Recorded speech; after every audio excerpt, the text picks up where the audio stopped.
ВМРО ДПМН и Никола Груевски имаат се поголема поддршка кај народот, покажуваат резултатите од најновата телефонска анкета на Институтот Павел Шатев, спроведена во периодот помеѓу 6 и 8 мај оваа година на 1070 испитаници.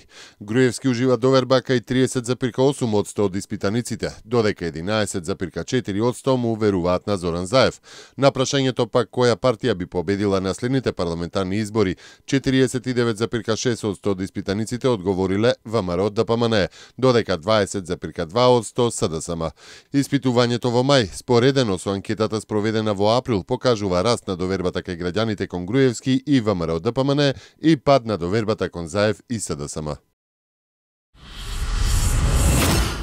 Новинарот Васко Ефтов во емисијата во Центар, анализирајќи ги обојните револуции на Балканот и во Македонија, оценува дека меѓународниот фактор, односно тие кои стојат за обојната револуција, нема да дозволат по никоја цена одржување на избори на 5 јуни, се со цел да се оневозможи убедлива победа на Никола Груевски, како тоа што се направи на 24 април со Александар Вучич во Србија. Европската Унија очекува од политичките лидери во Република Македонија да најдат излез од политичката криза во земјата, ја повтори во име на официјален Брисел денеска пораката портпаролката на Европската комисија Маја Коцијанчич. Таа потврди дека представниците на Европската Унија и на Соединетите Американски држави во Скопје посредуваат за да се дојде до договор, но беше децидна дека се е оставено на лидерите на 4 најголеми политички партии во Македонија.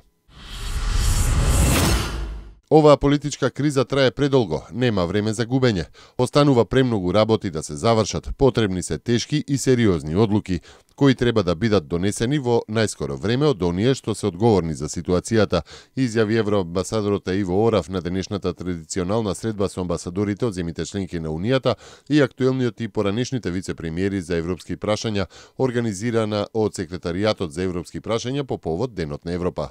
Вашата земја е специјален случај. Европската Унија веќе препорача 6,5 пати да ги почнете преговорите за членство, но за жал не сме во можност да го сториме тоа. Сега треба многу сериозно да размислуваме што да направиме со оваа половинка од препораката и како да ја пристапиме. За жал, останува премногу работа да се заврши.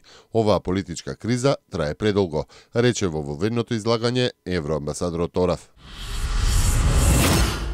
Европскиот парламент утре ќе одржи вонредна седница на која ќе се разгледува прашањето за укинување на визите за турските државјани во Шенген зоната. Тема на дискусија ќе биде колку Турција ги исполнила неопходните критериуми за укинување на визите. Како важен услов за исполнување на неопходните барања се нагласува потребата од измената на турскиот закон за борба против тероризмот. Еден загинат и тројца повредени е билансот на нападот кој веќе е окарактеризиран како терористички на железничката станица во Германија.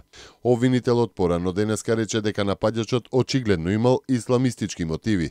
Според очевидците, нападачот извикал Аллах Акбар. Нападачот е совладан и уапсен. Мажот кој го извршил нападот со нож во 5 часот изутрина врз патници на железничката станица во Минхен имал германско државјанство, но не е жител на Баварија и има 27 години, изјави баварската полиција.